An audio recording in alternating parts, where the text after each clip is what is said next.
Une nouvelle escalade de tensions entre la France et le Burkina Faso. Ibrahim Traoré, le chef burkinabé, accuse Emmanuel Macron d'avoir insulté tous les Africains.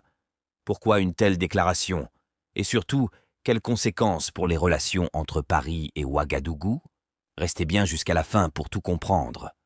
Lundi 13 janvier, le capitaine Ibrahim Traoré a pris la parole pour répondre à un discours d'Emmanuel Macron, où le président français dénonçait ce qu'il appelle l'ingratitude de certains pays envers Paris. Je crois qu'on a oublié de nous dire merci. C'est pas grave, ça viendra avec le temps. L'ingratitude, je suis bien placé pour le savoir, c'est une maladie non transmissible à l'homme. Mais je le dis pour tous les gouvernants africains qui n'ont pas eu le courage, vis-à-vis de leurs opinions publiques, de le porter, aucun d'entre eux ne serait aujourd'hui avec un pays souverain si l'armée française ne s'était pas déployée dans cette région. Mais pour Traoré, ces propos sont une véritable insulte non seulement au Burkina Faso, mais à l'ensemble des Africains. Et il n'a pas mâché ces mots. Depuis plusieurs mois, les relations entre la France et certains pays africains, notamment au Sahel, sont de plus en plus tendues. La France, autrefois perçue comme un allié stratégique contre le terrorisme, est aujourd'hui confrontée à une montée de l'hostilité. Des manifestations anti-françaises, des expulsions de bases militaires, et maintenant cette déclaration d'Ibrahim Traoré viennent confirmer que la rupture est bien entamée. Lors de son discours, Emmanuel Macron a parlé d'un manque de reconnaissance envers les efforts français dans la région.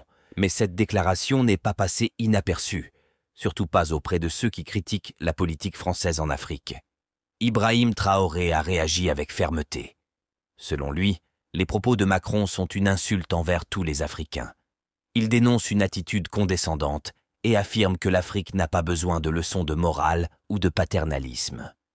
Je vous souhaite très bonne et heureuse année 2025, à travers vous donc à tout le personnel travaillant à l'institution présidente du Faso. Je souhaite que 2025 soit une année pleine de santé pour vous, votre famille et vos proches, pour que vous puissiez donner le maximum de vous-même dans le travail pour le bonheur de notre peuple. Que 2025 soit une année où vous verrez tous vos projets donc couronnés de succès, de prospérité et surtout que tout au long de l'année, que Dieu guide donc notre action, nous protège et veille sur nous. Je souhaite aussi rappeler à tout un chacun que la lutte contre l'impérialisme doit être donc intégrée dans nos gènes maintenant. Ça doit être une lutte qui se mène de façon implacable et tous les jours. Parce que beaucoup de gens n'ont pas compris ce que c'est que cette lutte jusque-là. Nos vaillantes forces combattantes sont sur le terrain. Ils mènent le combat contre les valets manipulés, ces criminels qui écument nos campagnes tous les jours et tiennent bon pour amener la paix dans notre cher Faso. Autant ils le font, nos masses populaires laborieuses, que sont les agriculteurs, les éleveurs, se battent aussi également pour qu'on puisse atteindre l'autosuffisance alimentaire à travers donc l'accompagnement de tous les techniciens du ministère de l'Agriculture. C'est très important. Et autant qu'eux aussi se battent dans l'administration, nous devrons nous battre pour changer de mentalité. Cette décolonisation mentale, c'est la partie la plus difficile. Et c'est pour ça que nous tenons à vous rappeler constamment qu'il faut changer de mentalité, revenir à nos sources et nous battre. Et c'est ça aussi le combat contre l'impérialisme. Toutes les occasions nous sont offertes pour pouvoir comprendre l'impérialisme, ses manifestations. Quand je prends dernièrement les propos d'Emmanuel Macron sur l'Afrique, eh bien, tout Africain conscient devrait donc comprendre très vite tout ce qu'il a pu nous dire et qu'est-ce que ça signifie. Le général Tiani a dit il n'y a pas longtemps du changement donc de tactique ou de stratégie des forces françaises en Afrique. Et je pense qu'il est venu le confirmer. Il s'agit de dissoudre et de garder un dispositif socle. Et Emmanuel Macron l'a si bien dit qu'on ne peut que le remercier pour cette sincérité. Même si certains ont voulu mettre la poudre aux yeux de leur population, mais la réalité finit par rattraper aussi. Ils ne partiront pas de certains pays. Ils ont juste dissous le dispositif. Vous ne les verrez plus dans des bases, mais dans les ambassades, ils seront là. Ils vont constituer des sociétés de sécurité pour sécuriser leurs sociétés qui existent dans ces pays-là Mais les soldats seront là. Mais vous ne les verrez plus en tenue ou rassemblés dans des bases. C'est tout ce que ça veut dire. Ils vont se réorganiser, mais seront là. Il a parlé de politesse vis-à-vis de certains chefs d'État en leur donnant la primauté d'annoncer donc la rupture ou le départ des forces françaises. Ça nous importe peu, on peut dire. Mais tout ce que nous savons, c'est que si vous voulez une rupture avec ces forces impérialistes, c'est simple, on dénonce les accords. Tout commence par là-bas. Et je pense que l'exemple du Tchad, en tout cas, est palpable. Ils ont commencé par dénoncer les accords. Sinon, si on ne dénonce pas les accords, juste dire que les bases quittent, on n'a rien fait. Parce que le problème se trouve dans les accords coloniaux de défense qui ont été signés depuis l'indépendance. Le plus dangereux n'est pas ceux-là que vous voyez dans les bases. Le plus dangereux, ce sont les conseillers militaires. Les conseillers militaires existent dans tous ces pays. Ils ont existé au Burkina aussi jusqu'en fin 2022, jusqu'à ce que nous prenions nos responsabilités. Et qui sont ces conseillers militaires? C'est ceux-là qui sont censés mettre en pratique la politique de la France ici.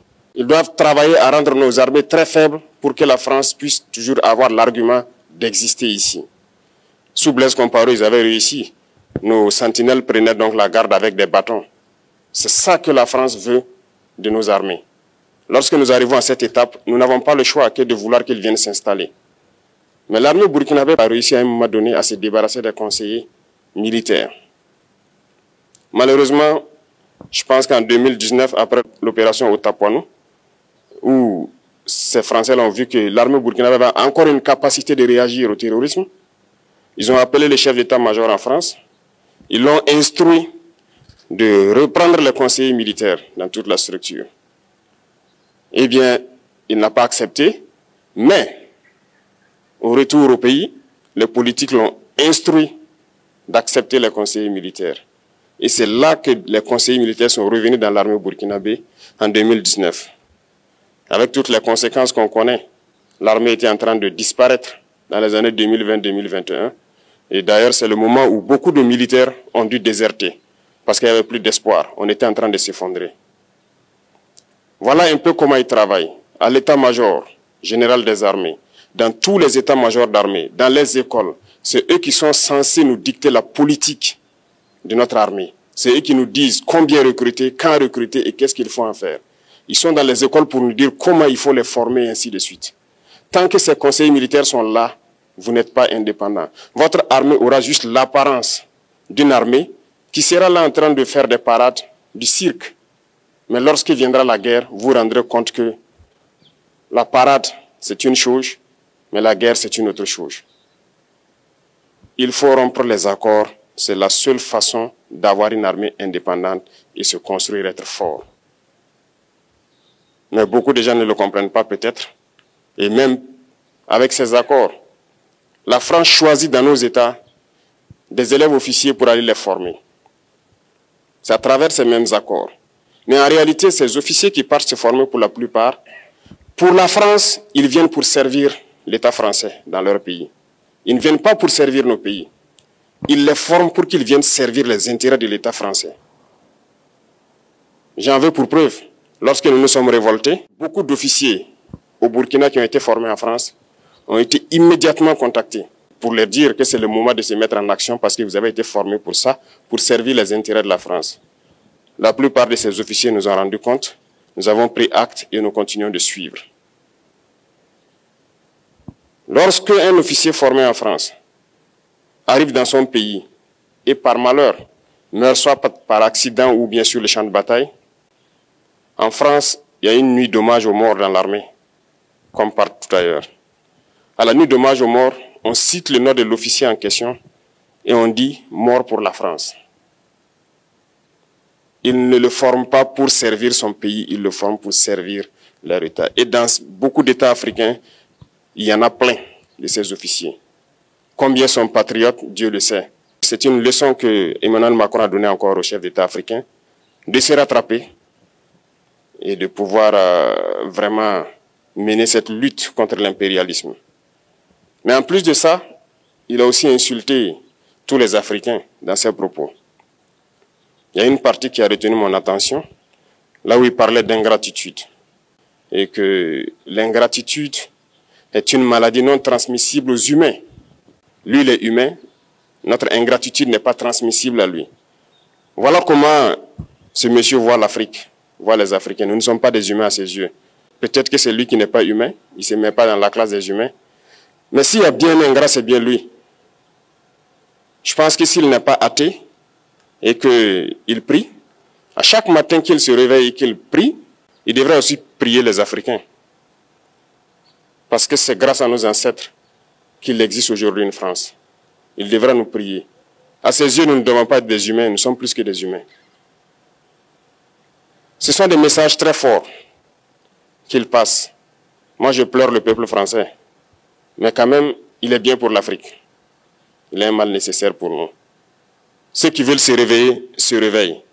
Ceux qui ne veulent pas se réveiller, comme on le dit, on ne peut pas réveiller quelqu'un qui ne dort pas. Les Africains doivent se réveiller. Nous devons travailler à être indépendants, à faire au moins ce que nos peuples connaissent le bonheur. Et la lutte contre l'impérialisme, c'est ça. Il faut décoloniser les mentalités, prendre en compte toutes ces données-là, parce que le monde nous donne tellement d'exemples à voir. Pour eux, il n'y a pas de morale. Ils peuvent vous désigner aujourd'hui terroriste, mais demain, vous êtes un héros. Par leur simple bouche, ils décident de ce qu'ils font. Ils parlent de démocratie, mais ils se font eux-mêmes des coups d'État constitutionnels entre eux. Ils parlent des droits de l'homme, mais ils déciment des populations ailleurs. L'Africain doit se réveiller, l'Afrique doit se réveiller. Et le combat contre l'impérialisme est permanent. Et je vous invite à incorporer ce combat, à travailler en sorte que nous soyons réellement indépendants, que nous soyons autosuffisants et que nous puissions nous développer, connaître le bonheur, ce à quoi notre peuple aspire. Merci, je vous souhaite une très bonne journée, une très bonne semaine et une très bonne année. Et que, à la fin de cette année 2025, en faisant la rétrospective, nous devrons nous dire que nous avons apporté un grand plus à notre nation. Merci beaucoup à tous, que Dieu vous bénisse et que Dieu protège notre chère patrie. La patrie ou la mort, nous vaincrons. En résumé, Traoré estime que ce genre de discours révèle une incompréhension totale des aspirations des peuples africains, notamment leur quête d'indépendance et de souveraineté. Cette prise de position pourrait avoir de nombreuses conséquences. Premièrement, elle renforce la rupture entre la France et le Burkina Faso. Deuxièmement, elle s'inscrit dans une tendance plus large où des leaders africains, comme Assimi Goïta au Mali ou Mamadi Doumbouya en Guinée, remettent en question les relations traditionnelles avec l'ancienne puissance coloniale. Les propos de Traoré risquent également d'alimenter le sentiment anti-français en Afrique de l'Ouest. Pour beaucoup, il devient le porte-voix d'un mouvement plus global, visant à redéfinir les rapports entre l'Afrique et ses partenaires étrangers. Ce discours d'Ibrahim Traoré marque une étape importante dans la lutte pour la souveraineté africaine. Mais une question demeure. Cette quête d'émancipation aboutira-t-elle à des partenariats gagnant-gagnant pour les Africains? Ou bien s'agit-il d'une simple rupture symbolique? Et vous, qu'en pensez-vous? Ces tensions entre la France et les pays africains vont-elles déboucher sur une véritable indépendance politique et économique? À bientôt pour une nouvelle analyse politique